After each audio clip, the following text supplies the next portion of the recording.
লক্ষ্মীপুর জেলা বিএনপি আয়োজিত সমাবেশে যোগ দিতে বাংলাদেশ মুক্তিযোদ্ধা দলের সকাল থেকে প্রস্তুতি শুরু হয়।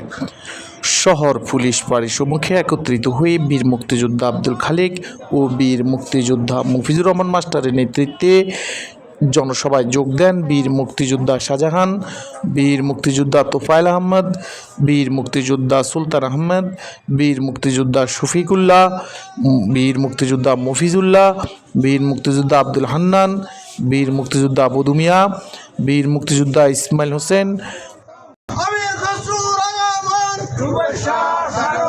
মুক্তিযোদ্ধা দল জিন্দাবাদ জিন্দাবাদ, মুক্তিযোদ্ধা দল জিন্দাবাদ জিন্দাবাদ।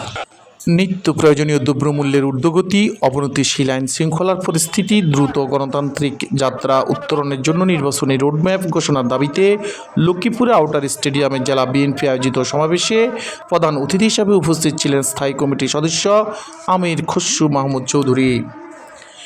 এ সময় বীর মুক্তিযোদ্ধা দলের অন্যান্য নেতৃবৃন্দ উপস্থিত ছিলেন।